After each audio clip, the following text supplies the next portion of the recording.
Convidamos todos os torcedores para o melhor jogo de futebol online, futebolteamgame.com. Clique no link na descrição.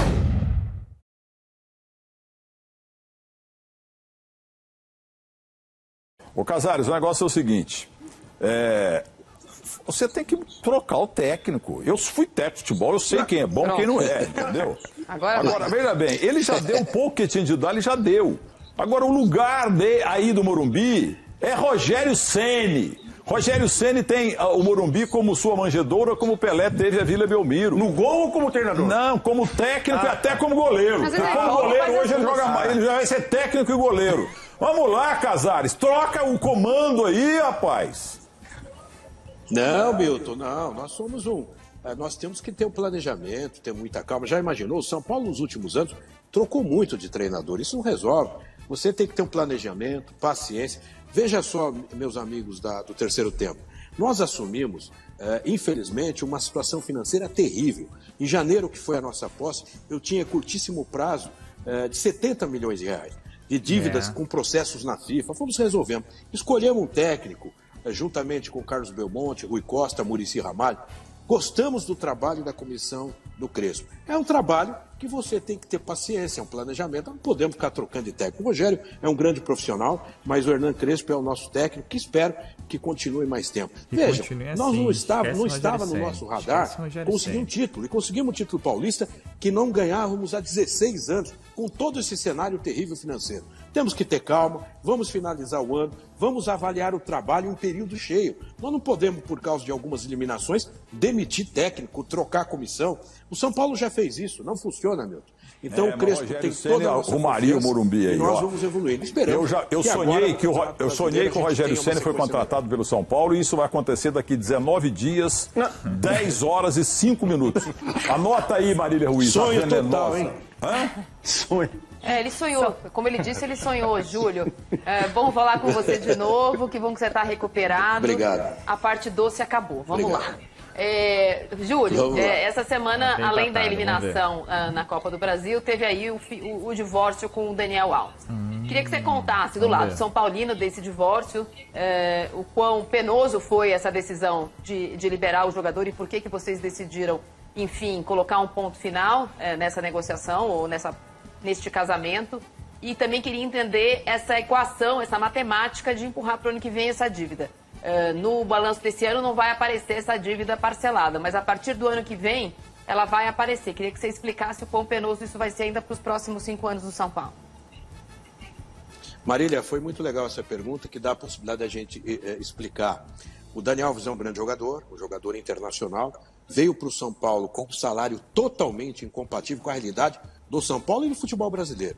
E na época, a diretoria anterior dizia que tinha 2 projetos de marketing, um interno e um externo, que pudesse subsidiar talvez 60%, 70% do salário. Isso não aconteceu. Ficou impraticável essa sequência orçamentária. E o São Paulo não só rescindiu com o Daniel, embora tenha mantido com ele bons entendimentos, trabalhando para que a parte do CLT, porque o contrato tinha várias modalidades de receita, de remuneração, mas a parte de CLT nós mantínhamos em dia e estávamos conversando. Mas o São Paulo fez um movimento que não foi só com o Daniel. O Hernandes também, que tinha um salário muito alto, fora da nossa realidade, nós também amigavelmente rescindimos. O Juan Fran também, um jogador com rodagem internacional, tinha um salário incompatível. Então o São Paulo está fazendo um movimento para tirar de 2021 um ano de muita agonia financeira, para que a gente entre em 2022 de forma saudável. Às vezes o torcedor não entende e diz o seguinte: poxa, o Daniel precisa de uma liberação do São Paulo para ir para outro clube até dia 24, por que fazer um acordo? Por quê? Porque ele pode, na Justiça do Trabalho, conseguir uma liminar, vai para o outro clube e fica com o contrato, que é um título executivo. São Paulo é devedor, ele vai na Justiça e entra com uma ação. Então, o que nós estamos pagando poderia ser 3, 4 vezes mais, se ele fosse para a Justiça, com juros, com honorário advocatício, multa, mora, correção monetária, enfim. Então, o São Paulo foi responsável. Só lembrando que saiu uma notícia essa semana do Rodrigo Bueno, falando do Ricardinho, aquele meia que chegou no São Paulo em 2002, contratado pelo Leco. O São Paulo tinha uma dívida de 5 milhões de reais, que acabou virando 30 milhões de reais, e o senhor Leco, antes de deixar a presidência, negociou 30 milhões de reais em 5 anos. Então o São Paulo paga muito mais de Ricardinho por mês do que vai pagar para o Daniel Alves, só para vocês terem uma ideia. R$600 mil, algo em torno de 600 a 635 mil reais para o Ricardinho ao mês o São Paulo paga para o jogador que saiu há quase 20 anos atrás. Se a informação mais detalhada, entra lá no site da ESPN e no blog do Rodrigo Bueno, São Paulino, né? Para quem não sabe, que destrincha, detalha essa história absurda, mais uma do Leco. Eu não posso colocar para o futuro de um outro presidente, para os meus sucessores, um tamanho dessa dívida. Então nós estamos arcando pensando na instituição. Então, Marília, foi um ato de responsabilidade. Assim como foi com o Hernandes, um grande jogador, um ídolo, que não tínhamos mais condição de arcar. O salário, o custo-benefício era muito desequilibrado. E mesmo com o Daniel. O Daniel, quando nós chegamos, ele estava jogando no meio-campo. E nós sabemos que na lateral direita ele é imbatível. Tanto é que com o Crespo ele foi para a lateral e foi para a seleção brasileira. É isso Casares, com todo respeito ao Daniel Alves, mas o quanto essa diretoria respirou aliviada após a saída do Daniel Alves, justamente por conta desse seu planejamento, e você disse que não pode deixar uma dívida muito grande para a próxima gestão. Então você considera que foi um erro da gestão passada a contratação do Daniel Alves? Olha, Lívia, eu acho que toda a contratação ela deve ter um suporte no orçamento. Quando você faz uma contratação, como o São Paulo lá atrás fez, de Falcão, de Zizinho, de Leônidas, você tinha um orçamento e outras realidades. O São Paulo não fez o plano de marketing que tinha anunciado que ia fazer. Eu lembro que a antiga gestão disse isso, tinham 2 planos de marketing, um interno e um externo, e não saiu nenhum.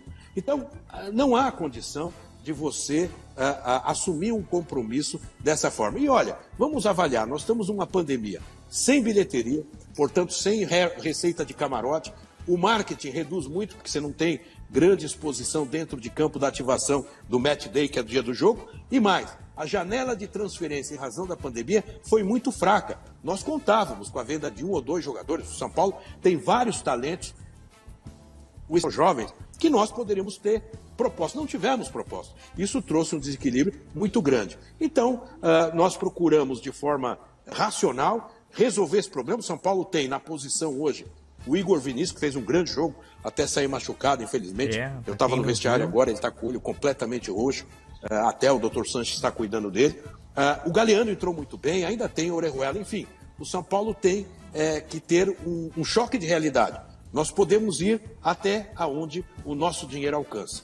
Claro que nós, nesse meio termo, muita gente diz, poxa, mas aí o São Paulo contratou. Claro, você tem que mudar um pouco o perfil de um elenco que não conseguia ganhar. E ganhamos um título paulista. O Miranda veio, o Rigoni é uma realidade. O Caleri fez uma boa estreia hoje, um jogador que sabe segurar a bola lá na frente. Outros ainda não brilharam. Mas vamos ter paciência que o São Paulo, esperamos, tenha um campeonato brasileiro ainda muito bom e depois, em 2022, a gente entra com uma outra realidade, um outro perfil de elenco. Olha, eu gosto muito do Daniel Alves. Outro perfil de elenco. Que eu estou dizendo em vídeos, como eu tenho dito em vídeos anteriores. Vai ter faxina, vai ter dispensa, vai ter venda, vai ter empréstimo. Você vai ver. Gestão Leco, Vitor Bueno, Pablo e companhia, ó, pelo jeito, ó, vai vazar. Graças a Deus. Sou um cara de estúdio faz 53 anos, né? Mas encontro muito com ele no nosso bairro lá. E ele é um cara espetacular, humilde, ele trata todo mundo muito bem, os garçons, o pessoal do estacionamento. E ele tem uma família linda como o Felipe Melo. Então queria mandar um abraço para ele, viu, o Daniel Alves? Você ainda tem lenha para queimar. Aliás, ô Júlio, e se ele for pro Flamengo ganhando menos, como é que fica? Idade de mercado, né, Milton? Aquilo que eu falei há pouco. Ele tinha um contrato conosco que, se ele aciona na justiça, o São Paulo, além dele jogar com uma liminar, porque é direito trabalhista, o São Paulo ia arcar com um custo bem maior. Vocês se lembram que o São Paulo, há pouco tempo, teve uma condenação do caso Ricardinho, lá atrás, e estourou agora. Eu não vou fazer isso com o futuro da instituição. Eu prefiro fazer um acordo, punir, infelizmente, o nosso orçamento, mas deixar um equilíbrio futuro. É assim que a gente tem que agir. Agora, o que você falou, ele é um grande profissional, um grande atleta, e que ele seja feliz, se ele for no Flamengo ou outro clube, nós temos por ele um relacionamento muito profissional. Mas era inevitável esse desfecho. Mas espera aí, o acordo com o Daniel Alves já acabou 100% ou ainda tem arestas? Não, já está assinado. O São Paulo já tem parcelas para pagar. O São Paulo vai pagar em 5 anos um valor bem razoável se ele fosse executar a totalidade do contrato. E ele tinha direito. O torcedor às vezes não entende. Ah, não libera ele para outro clube. Tá bom, aí ele consegue uma liminar, joga no clube A, B ou C, e a totalidade, com juros, correção monetária, honorários advocatícios, fica pode demorar 4, 5 anos, mas vai ser cobrado na instituição. E eu não posso fazer isso. A responsabilidade é imensa.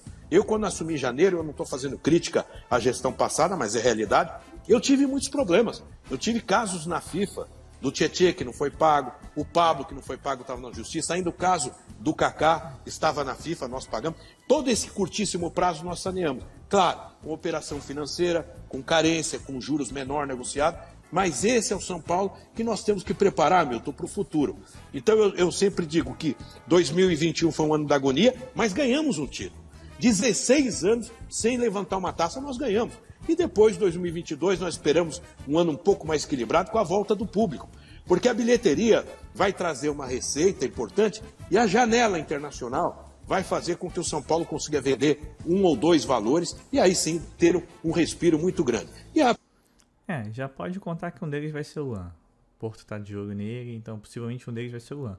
O outro, vamos ver quem vai ser. A partir de 2023, o São Paulo começa. E vou dizer uma coisa, Milton. Conseguimos patrocinador master, conseguimos um novo plano de sócio-torcedor, tudo em 6 meses. Então o São Paulo e a sua diretoria, o seu conselho, está de parabéns. Mas eu que estou orientando você por telefone para fazer negócio com o São Paulo aí no marketing, viu? Porque você estava... É verdade. Ele não sabia nada. É pra bono? Eu que ensinei ele, rapaz. Ele e o Walter Zagalli, que é outro que não entendia nada também. São Paulino, Ronaldo Você Soares... sabe, o Milton, quando nós trabalhamos numa concorrente aí, ele tinha por dia lá, acho que 10 ações de merchandising no total, e chegava mais a demanda. Aí ele falou, não, eu faço. Tinha programa que você fazia 14, 15, eu me lembro disso perfeitamente. O programa era um detalhe, mas que tinha de merchandising. E você de vez em quando fazia um enterro dos clubes que eram eliminados também. Calúnia, Ronaldo, calúnia. Aí a ponta da repórter que estava no clube apanhava da torcida. E revelamos muita gente boa, o Neto, Renata Fã, Oscar Roberto Godoy. Aliás, igual empresário, os clubes têm direito de comissão, ou seja, quando o jogador é vendido, o Santos imbecil vendeu o Neymar e entregou 100%, entendeu?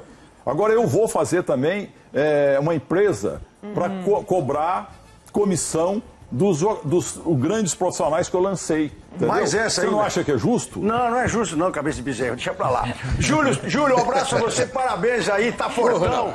Mas agora eu vou dar uma espetada em você. Você pode espetar ou não? Primeiro, parabéns, porque você fez o certo com o Daniel Alves, porque muitos presidentes e dirigentes empurram pro próximo. Você não, você já matou ali pro São Paulo não ter problema no futuro. Parabéns. E agora eu fiquei sabendo, não sei se você pode confirmar ou não, uma abelha felpuda, como é que é felpuda? Não, a raposa felpuda. Uma raposa. Não, abelha. Me disse que vocês estão monitorando dois goleiros, hein? Não pode ser felpuda, pô. 2 goleiros pro futuro. Não, abelha. 2 goleiros, não é abelha, é raposa. 2 goleiros. Ivan, da Ponte Preta. E o Walter, do Cuiabá. É verdade ou é mentira? Meu Deus. E interrogação, 2 pontos e passe adiante. Aí, falou na voz de Roberto Ronaldo, você, Ronaldo, que foi um grande goleiro, sabe que goleiro é uma fase que o goleiro tem que readquirir confiança. O Volpi tem todo o nosso apoio para readquirir confiança. Mas claro que o ano que vem, não esse ano, o São Paulo vai fazer uma avaliação de posições.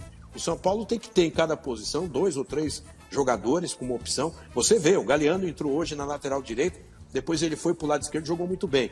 Então o São Paulo tem que ter peças. Mas isso nós vamos avaliar, Ronaldo, só no ano que vem. Porque esse ano nós temos aí o Campeonato Brasileiro, o Volpi tem a nossa confiança, o PR é o seu reserva imediato. Agora, todo bom jogador com elenco de montagem para 2022 são monitorados. Goleiro, laterais, atacantes, o São Paulo não para. Eu queria até registrar, Ronaldo, o Rigoni. O Rigoni foi uma contratação também extremamente feliz. Não só por gols, mas a disposição, a inteligência, é um jogador extremamente positivo. Então o São Paulo... pagou dívida a curto prazo, renegociou, e tem hora que o presidente e a diretoria tem que chamar no peito e tem que ter coragem. Se eu, na minha casa, eu pago um condomínio de 4 mil, 5 mil reais e não recebo isso na minha remuneração, eu tenho que mudar de casa. Eu tenho que ter um condomínio menor. E o clube de futebol é assim. O Daniel é um grande jogador, mas estava completamente fora do nosso padrão. O Hernandes a mesma coisa. Um grande cidadão, esteve na minha sala, nos abraçamos.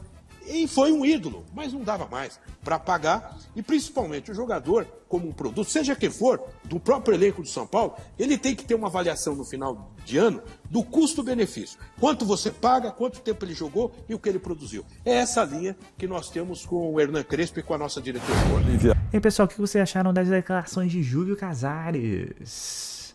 Daniel Alves, hein? Falou e disse, né não?